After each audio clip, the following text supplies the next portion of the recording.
على هذه الدعوة، وأشكر محمد حسن الذي هو طبعا أستاذي وإن لم أتتلمذ عليه، وأشكره مرة أخرى لأنه تكلم كثيرا فضيق الوقت علي، وهذا في المصلحة.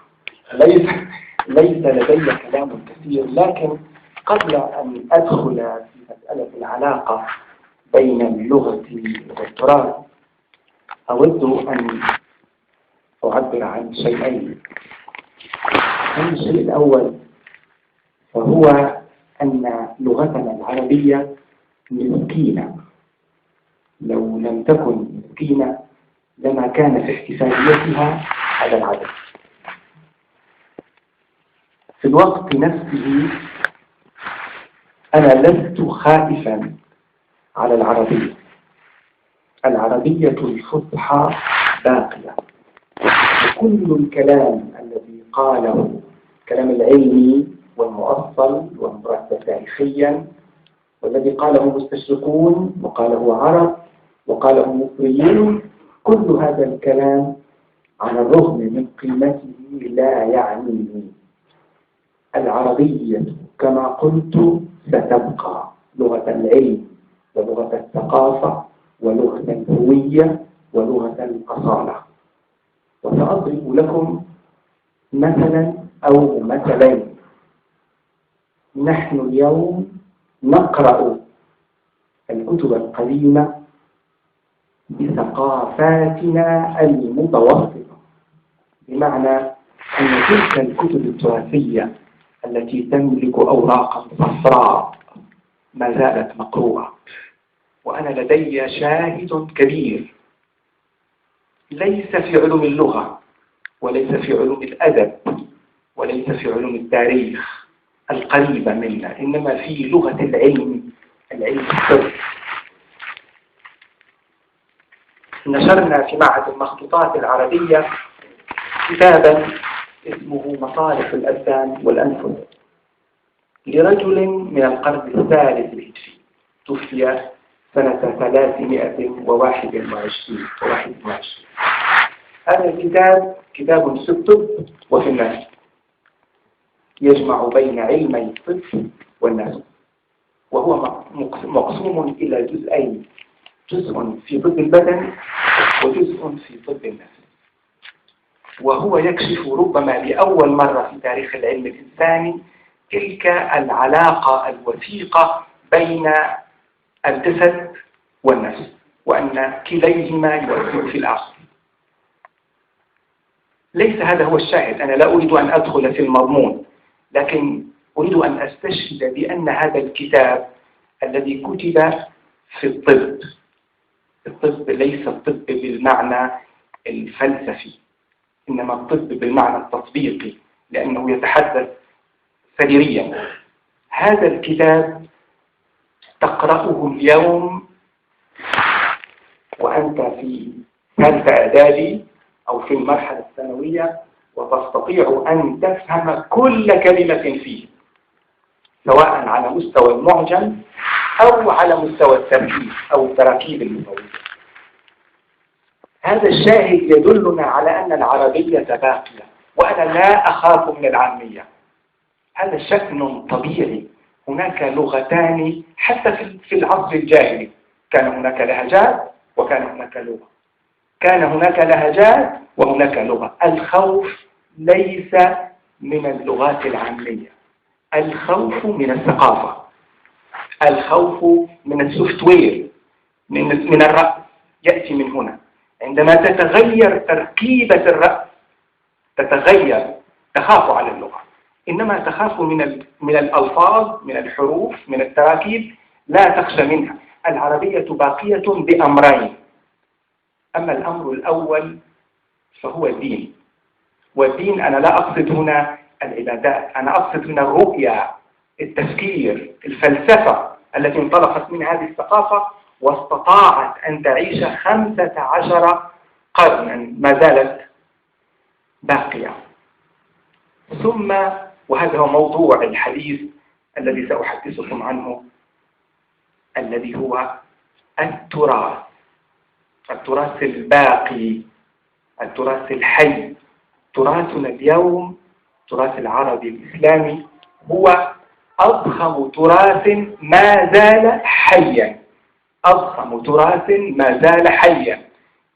لدينا بغض النظر عن أن التقديرات جزافية أو أرقام لا تستند إلى إحصاء دقيق، لكن لدينا ما لا يقل عن 1,000,000 مخطوطة أو عنوان موجودين الآن في كل العالم.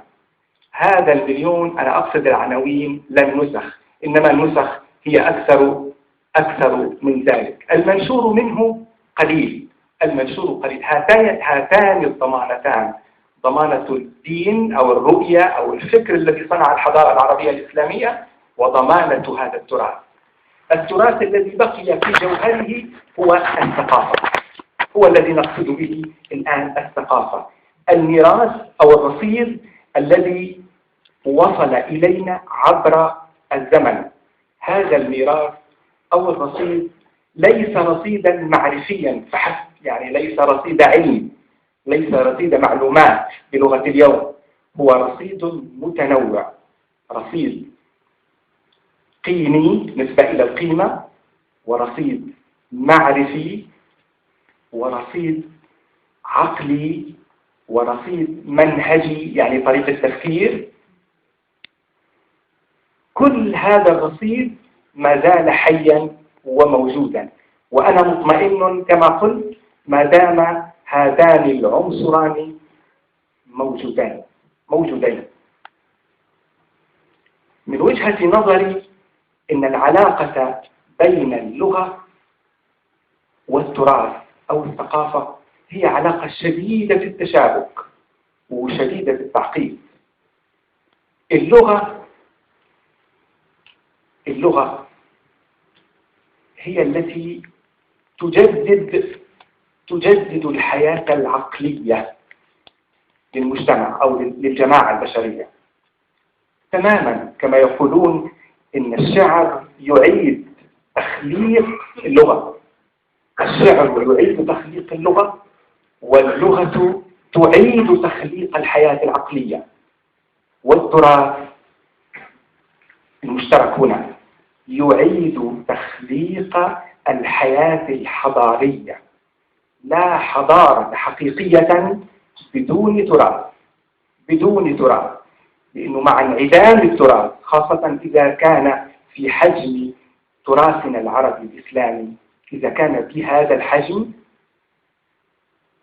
لا حضارة بدون تراث، لأنك ستكون مستنسخا، ستكون نسخة بلغة المخطوطات، لن تكون أصلا.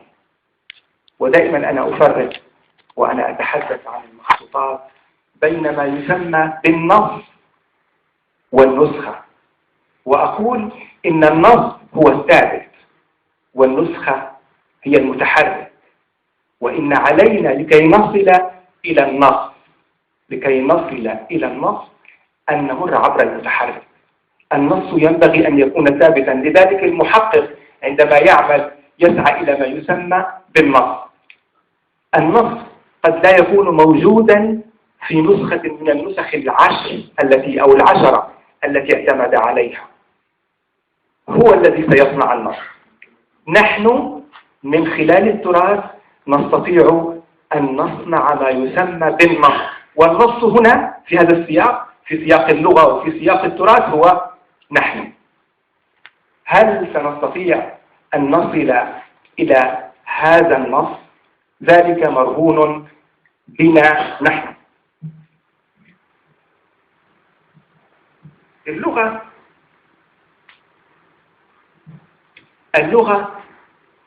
لابد أن تفكك. ما هي اللغة؟ اللغة هي ثلاثة أو على الأقل 3 عناصر. العنصر الأول هو الألفاظ اللغوية، المادة اللغوية. والعنصر الثاني هو عنصر التراكيب أو القوالب اللغوية. والعنصر الثالث هو أساليب البيان أو أساليب البلاغة باللغة القديمة.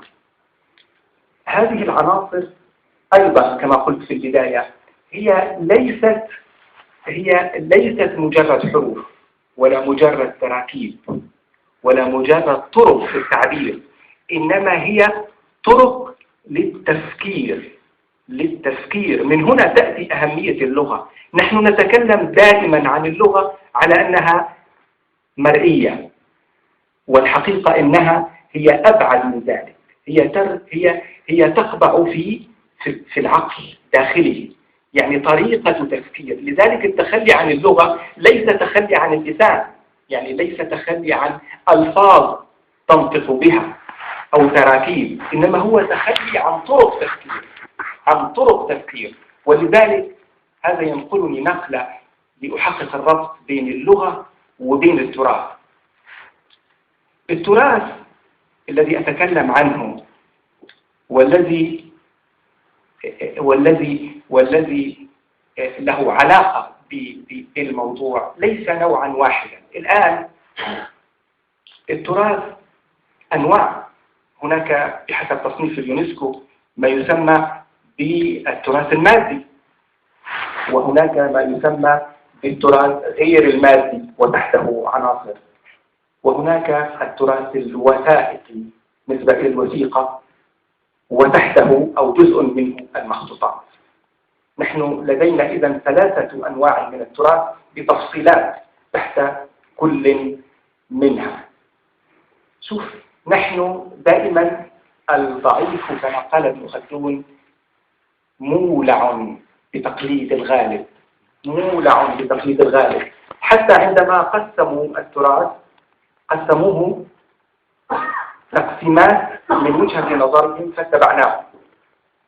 نلاحظ أن الاهتمام الأكثر، الاهتمام الأقوى، الاهتمام الغالب هو الاهتمام بالتراث المادي وغير المادي. إنما التراث الوثائقي، التراث الأرشيفي، تراث المخطوطات هذا يأتي يعني فيما بعد. لو نحن أعملنا العقل لوجدنا أن هذا التراث، هذه الأنواع من التراث لها ارتباطات. التراث المادي مثلا مرتبط بالعين، بالرؤية، ربما بالمتعة، بالجمال لوحده منفردا. والتراث غير المادي ربما مرتبط بالعادات، بالثقافة الحياتية اليومية المستهلكة، بالاستهلاك، قد يصح أن نقول هذا. إنما التراث الوثائقي الذي نقسمه نوعين أو إلى نوعين هو تراث وثيقة التي تقوم على الحق، على الحجج، على الاتفاقات، المعاهدات إلى آخره، الوثائق، وعلى المخطوطات.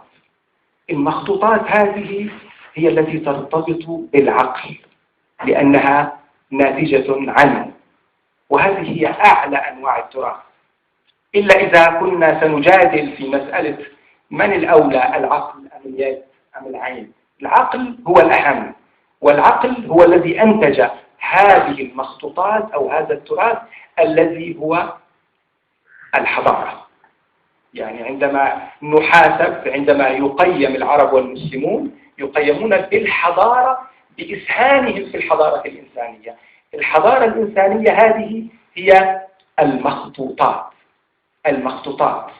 هذه المخطوطات عندما نتكلم عن التراث نحن اليوم حتى من النخبة نجهل أو لا نعرف ماذا نقصد بالمخطوطات. لو سألتكم مثلا يعني المخطوطات أو التراث ماذا يعني؟ في الغالب سنقول المخطوط، الكتاب اللي مكتوب أو المكتوب بخط اليد، في مقابل الكتاب المطبوع المكتوب بالآلة أو بالماكينة أو بالجهاز. هذا هو المخطوط. لكننا المخطوط هذا ليس كلا، يعني ليس شيئا مصمتا، يعني شيء واحد، لا، ذو أجزاء. هذه الأجزاء عندما نعي ندرك مدى حجم العمل الذي ينبغي أن يقوم على هذا التراث. لو أردنا كما قلت أن نفكك هذا المخطوط، هذا الوعاء التاريخي، الكائن التاريخي كما أسميه، الكائن التاريخي القادم عبر التاريخ، لو أردنا أن نفككه سنجد كما قلت أنه ليس شيئا واحدا. هناك ما يسمى بالوعاء، الوعاء الكأس، وهناك الماء، وهناك أشياء أخرى. هذا الوعاء له في الغرب أو عليه في الغرب يقوم الآن علم كبير اسمه علم الكوديكولوجيا، علم الكتاب، علم الكتاب المخطوط. ثم هناك ما يسمى بالنص اللي هو المعرفة الأساس التي يحتويها هذا المخطوط، يعني المعرفة المنسوبة في الغالب إلى شخص واحد. يعني كتاب القانون ماذا كتب ابن سينا في هذه المعرفة؟ هذا هو النص الأساس، النص المعرفي الذي يحمله هذا الوعاء. وهذا ما يسمى في الغرب، نحن نسميه التحقيق، وهم يسمونه الفيلولوجيا بالمفهوم الألماني وليس بالمفهوم الفيلولوجيا. يبقى لدينا علمان، علم متصل بالمخطوط. قد يتساءل إنه يعني ماذا سنفعل بالوعاء؟ يعني هل الوعاء يستحق علما؟ وأنا أقول لك إنه نعم، هذا المخطوط، هذا الوعاء، هناك أبعاد للمعرفة التي تقوم على هذا العلم، على هذا الوعاء. منها مثلا الصنعة، كيف كان يصنع الكتاب، هذا جزء تاريخي، المواد. لكن لا نظن أن هذه المعرفة معرفة تاريخية فحسب، لأن المعرفة التاريخية هذه لها علاقة بتوثيق المعرفة، يعني المعلومات الخاصة بالوعاء تؤثر على النسبة القائمة بين المعرفة وبين الوعاء، فربما تصححه أو تصوبه، ربما تنفي، ربما تثبت أو تؤكد. ونحن نعلم أن هناك مسألة مهمة في مسألة العلم. العلم ليس شيئا معلقا في الهواء، لا بد من نسبته. ونحن كما يقول الإمام الشافعي أمة السند. جزء من قيمة المعرفة في نسبتها إلى صاحبها. هذا أمر مهم. ثم هو جزء من مصداقية المعرفة في تسلسلها عبر التاريخ، يعني عبر الزمن. ثم هناك تقاليد، يعني هناك المواد الخام الأساسية التي توجد فيها التي تكون هذا الوعاء. ثم هناك تقاليد هذه الصنعة، كيف كان يصنع الكتاب. في التقاليد أيضا هناك ما له صلة وثيقة. لذلك أنا أقول إن عناصر التراث عناصر تدعم، تؤيد، تسند بعضها بعضا، يسند بعضها بعضا، ولذلك فكلها على سوية واحدة من الأهمية بالنسبة للتراث الذي هو الثقافة. ثم هناك النص المعرفي الأساسي أو الأساس، النص المعرفي المنسوب إلى شخص واحد في الغالب، هذا ما نسميه بالنص. ثم هناك ما أسميته النصوص الموازية، تلك التي يسمونها في علم الحديث بالقيود، القيود المختلفة التي تحيط بالنص، والتي كانت ذات أهمية بالغة، لأنها كما سأعدد الآن أنواع هذه النصوص الموازية أهمية بالغة في إسناد المعرفة، في توثيق المعرفة. هناك ما يسمى من أنواع النصوص الموازية النص الموثق الذي يضبط نسبة المعرفة الأساسية. وهناك النص الشارح الذي قد يتحول إلى نص مستقل تماما، وهو ما نعرفه بالحواشي والتقاييد والتعليقات والطرر بلغة التراث. هذا نص شارح، نص موازن أيضا. وهناك أيضا نص موثق هناك النص الموثق، ذلك الذي يتم من خلال المقابلات، والذي نجد تجلياته أيضا في تلك العبارات والألفاظ المأثورة التي يعرفها المتعاملون مع المخطوطات، عندما يقال بلغ أو عورض أو قرئ أو إلى آخره في الحواشي. كل هذه العناصر الثلاث التي أشرت إليها بتفصيلاتها التي قد لا يتسع لها الوقت الآن هي التي تشكل التراث وليس فقط النص. مشكلتنا في الحقيقة أننا ننظر أن العمل كله متجه بقوة باندفاع إلى النص الأساسي، تغيب عنه العناصر الأخرى. لذلك عبد السلام هارون مثلا عندما نشر كتاب سيبويه انتقى من شرح السيراسي ووضع في الحواشي وكان يقول السيراسي ويحط نقطتين وينقل الشرح أو التعليق الخاص بالسيراسي، لأن المكتبة العربية الإسلامية، هذا التراث العظيم الذي ورثناه، هذا كله كتاب كما كان يحلو للتراثيين القدامى الذين كانوا في معهد المخطوطات ومحمود الطناحي وغيره، يقولون المكتبة العربية الإسلامية كتاب واحد يحتاج ثقافة واحدة. هذا هو التراث الذي نراه، نتعامل معه، ننشره، ولكن هناك أيضا تراث آخر، ذلك لا يقدر عليه إلا أولو العزم الذين يتجاوزون النص، يتجاوزون الألفاظ والتراكيب والدلالات إلى ما يسمى باستبطان النص. كيف يمكن أن أستخرج أن أصل إلى تلك الطرائق التفكيرية التي صدر عنها النص، التي قام بها عقل المؤلف لكي يكتب هذا النص. هذا هو التراث بعناصره الأربع.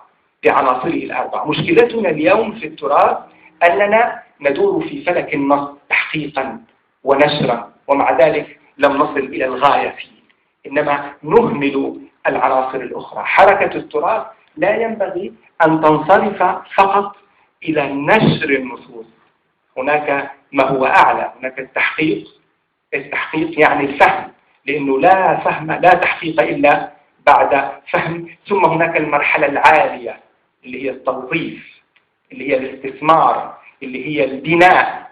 لذلك هناك ملاحظة مهمة جدا مفادها أن الذين يعملون في التحقيق يظلون، يعني في معظمهم يدورون في فلك النص ولا ينتقلون إلى بناء النظرية. لماذا لا توجد اليوم مثلا نظرية لغوية، على الرغم من كل نظرية لغوية عربية، على الرغم من كل النصوص اللغوية التي نشرت؟ لماذا نحتاج إلى البنيوية والتفكيكية والنظريات الأخرى التي صدرت وليست هناك نظرية عربية على الرغم من كل تلك النصوص التي نشرناها؟ لأننا نتوقف دائما عند مرحلة التحقيق والنشر ولا نتجاوزها إلى المراحل الأعلى، المراحل الغائية التي ينبغي أن يصل إليها التراث. أنا شايف الدكتور عم يطلع منه خالصة في نظام إلى الآن الحمد لله. طيب،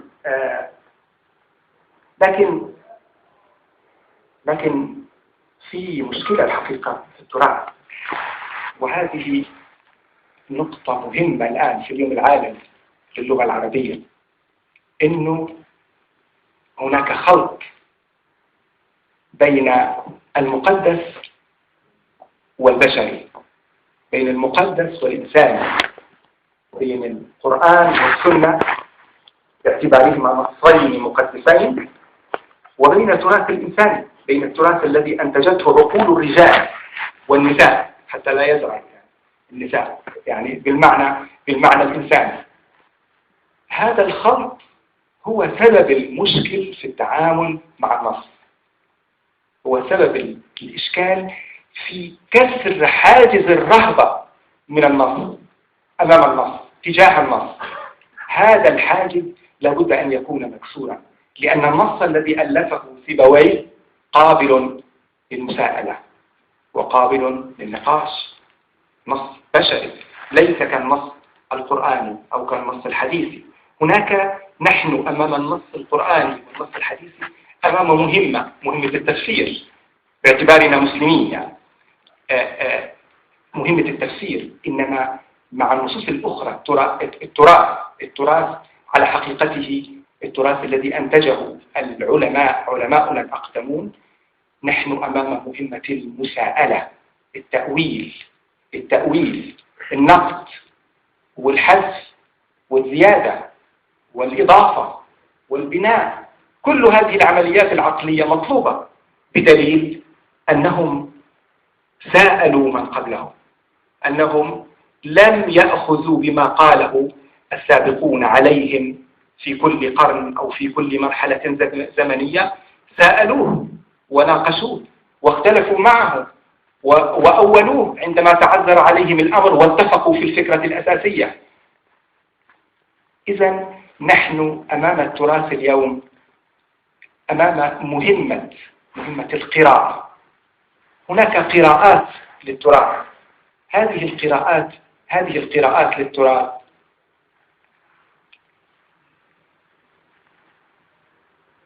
قراءات بعضها صواب أو صحيح، وبعضها لا يصح أو لا ينفع ولا يجدي. التراث ليس محتاجا إلى قراءة تراثية.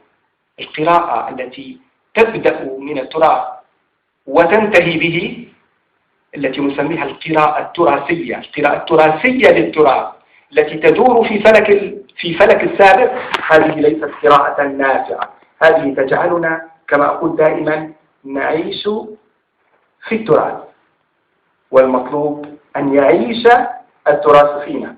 وفرق بين العيشين، ذاك عيش مذموم، وهذا القريب الذي حدثتكم عنه هو العيش الذي ينبغي أن يكون، ونحن نبني شيئا جديدا كما فعل السابقون. وهناك غير القراءة التراثية هذه المذمومة، هناك القراءة النقدية للتراث أشرت إليها. هذه هي القراءة المطلوبة التي تضع التراث في مكانه الصحيح، لا تتخلى عنه ولا تسكن فيه، لا تتخلى عنه ولا تعيش داخله. هذه هي القراءة النقدية التي تحاكم كل شيء. ولذلك المحقق للنص بكلمة واحدة هو الناقد. العمل التحقيقي الصحيح هو عملية نقدية بالدرجة الأولى، وأهم لوازم هذه العملية النقدية هي ما يسمى أو ما أسميه بالشك. أنت منذ أن تمسك بالنص أو بالمخطوط أنت مطالب بالشك، يعني يكون الشك رفيقك من الورقة الأولى، من الغلاف، من العنوان أو الطرة كما نسميها بلغتنا، حتى تصل إلى حرف المتن وإلى الورقة الأخيرة. هذا يدلك على أن القراءة النقدية للتراث هذه هي التي تجعل مما ننتجه تراثا لمن بعدنا. إنما القراءة التراثية التي تدور في فلك التراث تبدأ به وتنتهي به هي تلك القراءة التي تموت، التي يغني عنها ذلك التراث الذي خلفه السابقون. لكن في مشكلة، هاتان القراءتان للتراث على الرغم من ذمنا للأولى ومدحنا للثانية، في قراءة أكثر ذما وأكثر رفضا، تلك التي نسميها القراءة النقدية بالضاد وليس بالدال. قراءة نقدية التي هدفها النقد وليس النقد، هدفها الهدم. شوف الدال والضاد، اللغة العربية لغة الضاد فرقت بين الحرفين، لكن المعنى اختلف تماما. هناك نقد، تمييز بين الجيد والرديء، بين المقبول والمعقول والمنقول إلى آخره كما تشاء. إنما النقد هذا يصدر عن نزعة غير علمية أصلا، تماما كتلك القراءة التراثية التي أشرت إليها، التي تصدر عن سكن في التراث، وهذه تصدر عن سكن في غير التراث. يعني هناك خلل ما في التركيبة النفسية التي تتعامل مع التراث. نحن نريد تلك القراءة النقدية التي تخضع التراث للنقد، لكن تقبل منه ما تقبل وترفض منه ما يستحق الرفض. فالمنتج الإنساني ليس على سوية واحدة، والعقل نفسه الذي ينتج نصا عظيما قد ينتج نصا لا قيمة له، قد ينتج نصا لا قيمة له، قد ينتج نصا لا قيمة له لأسباب عدة، منها أنه وضع هذا النص وهو في مقتبل عمره، أو وضعه وهو في نهاية عمره وقد انتهى، استنفذ ما لديه من فكر في النصوص في مرحلة الزهو، في مرحلة الشباب، في مرحلة الزهو والقلق الفكري الذي كان عنده. لكن كل هذا لا يتم إلا بعد أن نعرف، يعني أن نعرف التراث. فالحكم على الشيء كما يقول الأصوليون والمناطق فرع عن تصوره. لذلك رفض التراث، قبول التراث يتم بعد أن تعرفه. إذا لابد أن نمر بهذه المرحلة، مرحلة المعرفة، مرحلة التعرف على التراث. هناك 4 أو 5 دوائر لابد أن يمر بها العمل في التراث. هناك مرحلة التعرف، ومرحلة التعريف، ومرحلة التحقيق، ومرحلة الدرس القريب للنص، وهناك المرحلة الخامسة اللي هي مرحلة التوظيف، الاستخلاص، الاستبطان، البناء الجديد الذي يقوم على هذا النص. هذه المراحل ال5 ونحن نتعامل مع التراث ينبغي أن تكون قائمة. كأن هذا الكلام الذي أحدثكم به أو عنه هو كلام للنخبة، لكن هناك كلام آخر لمن؟ للمثقف العام. المثقف العام الذي ينبغي أن نزرع فيه أمرين: حب اللغة وحب التراث.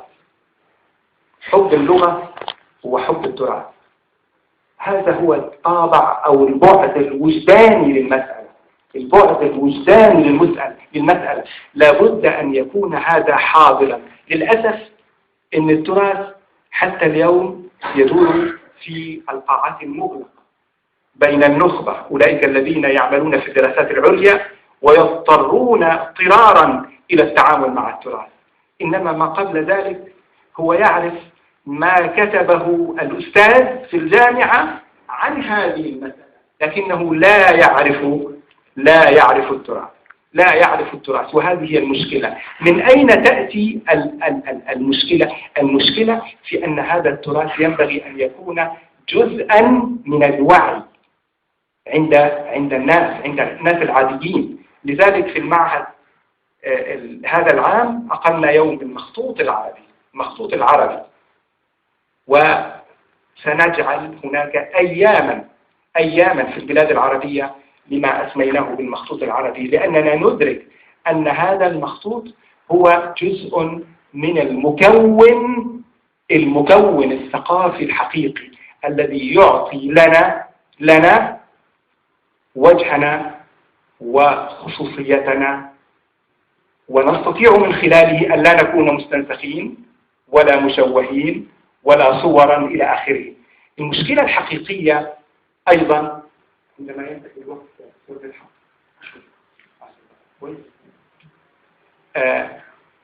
المشكلة الحقيقية في التعامل سواء مع اللغة أو مع التراث هو أننا نتحدث عنهما باعتبارهما آخر. هذه هي المشكلة الحقيقية. لغتي وتراثي ليس آخرين، هما أنا. لذلك نحن والتراث لا، نحن واللغة لا، نحن اللغة. الواو تفرق، الواو هناك فرق كبير. عندما ندرك هذه الحقيقة أن لنا آخر ليس هو التراث، قد يكون تراث الشعوب الأخرى، إنما تراثنا هذا هو جزء منا، ولغتنا هي جزء منا. لا ينبغي أن ننظر إليه باعتباره خارجنا، لا، باعتباره هو نحن. هذه هي المشكلة، وهذه النقطة المهمة التي ينبغي أن نلتفت إليها، على أساس أن المستقبل رهن الحاضر ورهن الماضي، وأن الماضي ينبغي أن يستمر فينا ولا نستمر فيه. أنا أظن أن هناك مجموعة من النقاط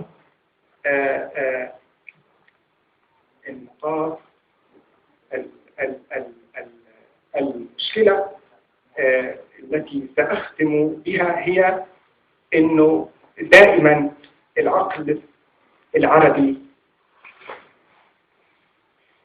العربي اليوم، لأنه منظومة التحضر هي منظومة لا تتجزأ، إن العقل العربي بعد فترة الخمول العقلي، الخمول الحضاري التي مررنا بها، أصبح مولعا بما يسمى بالثنائيات.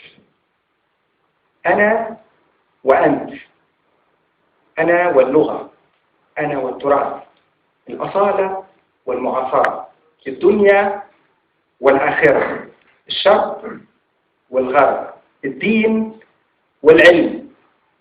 إنما ألا توجد هناك مشتركات يمكن أن يقف فيها الدين والعلم على سوية واحدة، على أرض واحدة؟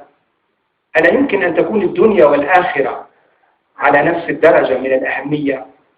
وهذا قاله الإمام علي: اعمل لدنياك كأنك تعيش أبدا، واعمل لآخرتك كأنك تموت غدا. هذا الاعتدال، هذا التوازن النفسي والحضاري هو المطلوب اليوم لكي تستمر اللغة، ولكي يستمر التراث، ولكي نستمر نحن. والسلام عليكم. شكرا جزيلا دكتور فيصل حسيان الذي جمع في محاضرته بين تخصصه لأنه لغوي وعمله لأنه مشتغل بالتراث النصوص. شكرا جزيلا له. وقبل أن ننتقل إلى مشاركة السادة الحضور بالأسئلة، نود أن نستمع إلى الأستاذ عصام مصطفى من مركز تعليم اللغة العربية التابع لكلية الآداب بجامعة الإسكندرية. هو يدرس في هذا المركز منذ 5 سنوات. كان يدرس عددا من البرامج الأمريكية المعتمدة في تعليم اللغة العربية، منها منهج University of Michigan، وسوف يسافر خلال الفصل الدراسي القادم إلى المغرب لتدريس مادة الدراسات الإسلامية لبرنامج فلاجشيب. فليتفضل.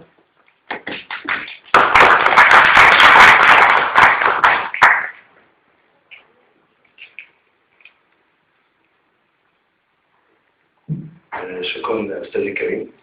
السلام عليكم. يعني في البداية أود أن أوجه الشكر للأساتذة الكرام على المعلومات الثرية المتميزة في هذا المجال. ويعني أريد أن أقول أن الأساتذة بالفعل